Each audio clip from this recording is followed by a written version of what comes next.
പ്രിയപ്പെട്ട പ്രേക്ഷകരെ, ഉട്ടോപ്പി എന്താണെന്ന് പരിചയപ്പെടുത്തുകയാണ്. കുറച്ച് ആൾക്കാർ പ്രകൃതിയോട് ഇണങ്ങി ജീവിക്കാമെന്ന് വിചാരിച്ചാൽ അതിന് കുറ്റം പറയാൻ പറ്റില്ല. ആർക്കിടെക്റ്റ് എൽദോസ് പച്ചിലിക്കാരനും അദ്ദേഹത്തിൻ്റെ ഭാര്യ ജിൻസിയും അടങ്ങുന്നതാണ് ഉട്ടോപ്യൻ കുടുംബം.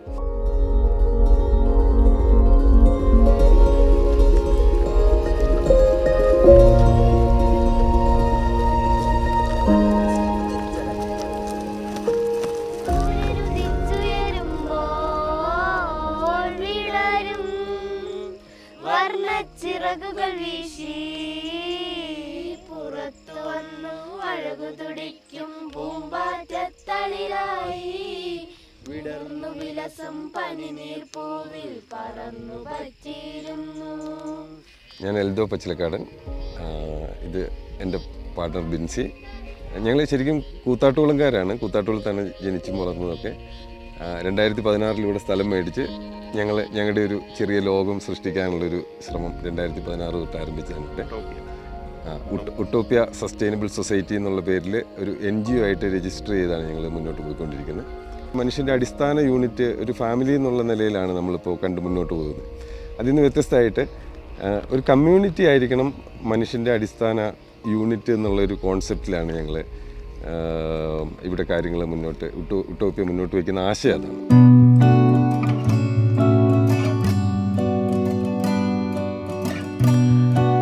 ഇതാണ് ഉട്ടോപ്പിയുടെ കവാടം. പ്രകൃതിക്ക് ഇണങ്ങുന്ന തരത്തിൽ ഈ മരത്തടികളും പാഴ്വസ്തുക്കളും കല്ലും ഒക്കെ ഉപയോഗിച്ചിട്ടാണ് ഇവരുടെ വീട് തന്നെ നിർമ്മിച്ചിരിക്കുന്നത്. പൂർണ്ണമായിട്ടും പ്രകൃതിയായിട്ട് യോജിച്ചുകൊണ്ടുള്ള ഒരു ജീവിതശൈലി.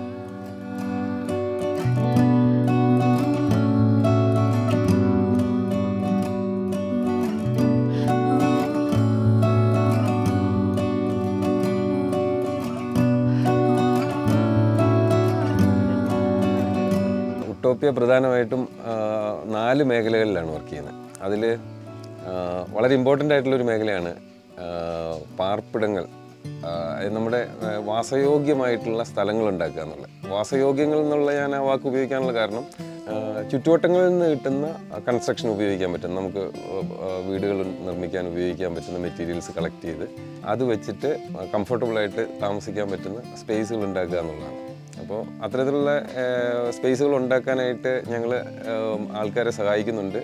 ഞങ്ങൾ താമസിക്കുന്ന വീടുകൾ ഞങ്ങൾ അത്തരത്തിലാണ് നിർമ്മിച്ചിരിക്കുന്നത്. ഇപ്പോൾ ബാക്ക്ഗ്രൗണ്ടിൽ കാണുന്ന വീടും അത്തരത്തിലുണ്ടാക്കുന്നത് മരവും മണ്ണുമാണ് അതിൻ്റെ പ്രധാന മെറ്റീരിയൽ. നമുക്കിവിടെ ലോക്കലി അവൈലബിൾ ആയിട്ട് കിട്ടുന്ന ഒരു പ്രധാന മെറ്റീരിയലാണ് മരം. ഈ ഏലക്കാടുകൾക്കുള്ളിൽ ഏലത്തിൻ്റെ ഷെയ്ഡ് കുറയ്ക്കാനായിട്ട് മരത്തിൻ്റെ കമ്പുകൾ മുറിക്കും. അപ്പോൾ അങ്ങനെ കമ്പുകൾ മുറിച്ച് കിട്ടുന്ന നോർമലി പാഴ്മരങ്ങളായിട്ടോ അല്ലെങ്കിൽ വിറകായിട്ടോ കളയുന്ന മരങ്ങളാണ് ഈ ഫ്രണ്ടിലെ ഭിത്തി നിർമ്മിക്കാനായിട്ട് ഉപയോഗിച്ചത്. കൂടെ ഞങ്ങൾ മണ്ണും ചേർത്തിട്ടുണ്ട്. മണ്ണ് കുഴയ്ക്കാനായിട്ട് കുട്ടികൾക്ക് ഒരു കളി പോലെയായിരുന്നു. എല്ലാവരും കൂടെ ചേർന്ന് അതിൽ ഒരു വെക്കേഷൻ മുഴുവൻ ആ മണ്ണ് കുഴയ്ക്കാനായിട്ട് കൂടിയിരുന്നു. പിന്നെ ഭിത്തി എല്ലാം ചെയ്യുമ്പോഴും കുട്ടികളുടെയും കൂടി ഒരു സപ്പോർട്ട് നമ്മൾ എടുത്തിരുന്നു. അതെ, താഴെ എല്ലാവരും കൂടെ ഗ്യാദർ ചെയ്യാനും ഭക്ഷണം കഴിക്കാനും ഒക്കെ പറ്റുന്ന രീതിയിലുള്ള ഒരു ചെറിയ ഹോളും മേലിൽ 2 ബെഡ്റൂംസുമാണ്. ഒരു ട്രീ ഹൗസിൽ കിടക്കുന്ന പോലെ ആ ഒരു കോൺസെപ്റ്റിലാണ് ബെഡ്റൂം സെറ്റ് ചെയ്തിരിക്കുന്നത്. ഇതൊരു ബെഡ്റൂമാണ്.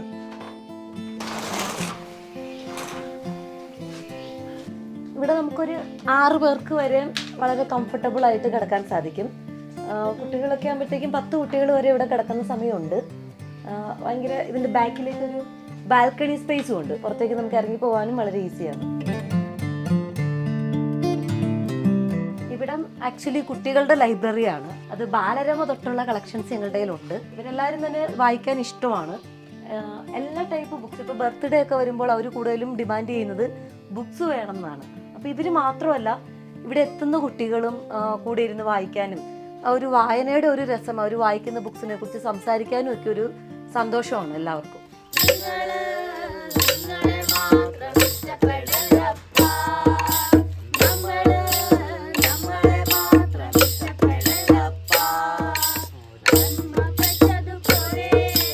ഭക്ഷണ രീതിയും ഞങ്ങൾ ബാക്കി എല്ലാ കാര്യങ്ങളും പരിഗണിക്കുന്ന പോലെ എവല്യൂഷൻ പരിഗണിച്ചുകൊണ്ട് തന്നെയാണ് ഭക്ഷണവും പരിഗണിക്കുന്നത്. മിക്കവാറും പഴങ്ങളെല്ലാം സീസണലാണ്. നോൺ സീസണലായിട്ടുണ്ടാകുന്ന റാൻഡമായിട്ട് എല്ലാ സീസണിലും ഫ്രൂട്ട് തന്നുകൊണ്ടിരിക്കുന്ന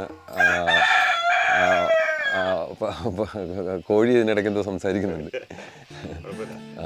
നോൺ സീസണൽ ആയിട്ടുള്ള ഫ്രൂട്ട്സ് ആണ് പ്രധാന ഭക്ഷണമായിട്ട് പോകുന്നത്. വാഴപ്പഴം, പപ്പായ, തേങ്ങ, പൈനാപ്പിൾ പോലെയുള്ള നോൺ സീസണൽ ആയിട്ട് കിട്ടുന്ന ഫ്രൂട്ട്സ് ആണ് പ്രധാന ഭക്ഷണം. ഇതാണ് ഞങ്ങളുടെ കിച്ചൺ സ്പേസ്. കുക്കിംഗ് വളരെ കുറവായതുകൊണ്ട് തന്നെ വളരെ ചെറിയ സ്പേസ് ആണ് കിച്ചൺ. ഒരു ചെറിയ സ്റ്റൗവും പിന്നെ ഞങ്ങളൊരു മഡ് ഓവൻ ഉണ്ടാക്കിയിട്ടുണ്ട്. അതാണ് ഞങ്ങളുടെ പ്രധാന കുക്കിംഗ് സ്പേസ്. ഒരു പോർക്കിൻ്റെ റിബ്സ് ഒക്കെ കിട്ടിക്കഴിഞ്ഞിട്ടുണ്ടെങ്കിൽ അതിൽ വെച്ച് ബേക്ക് ചെയ്തെടുക്കാം. അല്പം ഉപ്പും കുരുമുളകും മാത്രം ഇട്ട് ബേക്ക് ചെയ്തെടുത്തു കഴിഞ്ഞാൽ സൂപ്പറായിരിക്കും.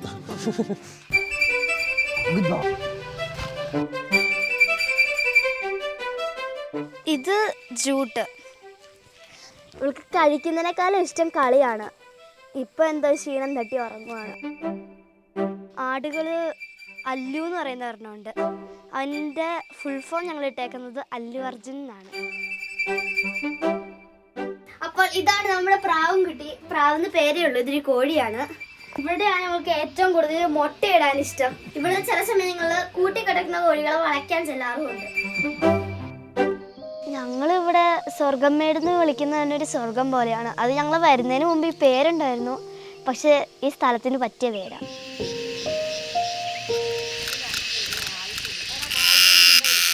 ഇവിടെ തന്നെ കണ്ടുപിടിച്ച ഒരു ചീവീടുണ്ട്. അതിൻ്റെ പേര് പൊംപോണിയ സൂഡോ ലീനിയർ സദാശിവൻ എന്നാണ്. ഒപ്പം ഇവിടുന്ന് ആഫ്രിക്ക വരെ പറന്ന് ചെല്ലുന്ന ഒരു ടൈപ്പ് തുമ്പിയുണ്ട്. ഇതിൻ്റെ പേര് പണ്ടാല ഫ്രാവൻസസ് എന്നാണ്. ഇത് രണ്ടും ഇവിടുത്തെ ഭയങ്കര അധികമായിട്ടുള്ള ബയോഡൈവേഴ്സിറ്റിൻ്റെ കാര്യമാണ്.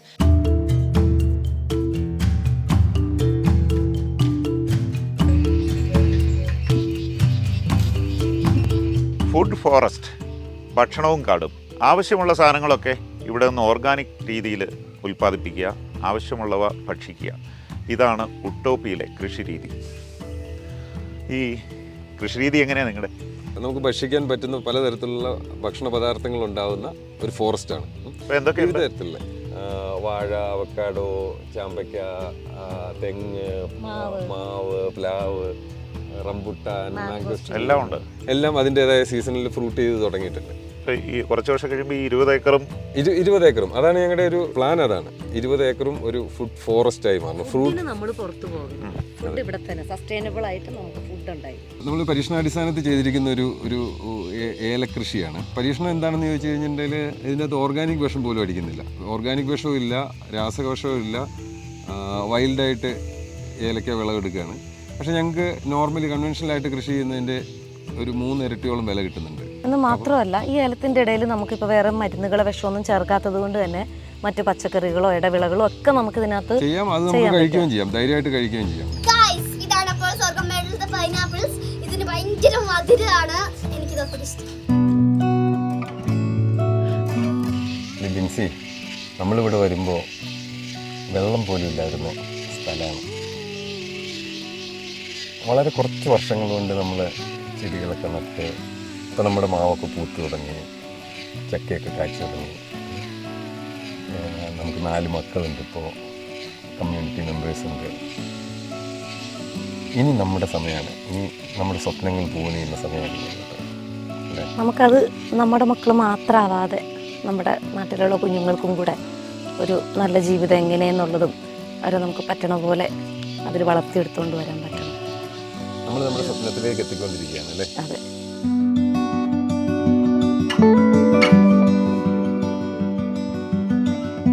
അങ്ങനെ ഉട്ടോപ്പിയിലെ വിശേഷങ്ങളിൽ നിന്ന് ഞങ്ങൾ പുറത്തു കിടക്കുകയാണ്. എത്ര മനോഹരമായ ജീവിതം! ഇങ്ങനെയൊക്കെ മനുഷ്യന് ജീവിക്കാൻ കഴിയുന്നത് തന്നെ ഒരു ഭാഗ്യമാണ്. ക്യാമറമാന്മാരായ മനോജ് മാടശ്ശേരിക്കും നിഖിൽ ജോസഫിനും വിനീഷിനുമൊപ്പം ബിജു പങ്കജ്, മാതൃഭൂമി ന്യൂസ്.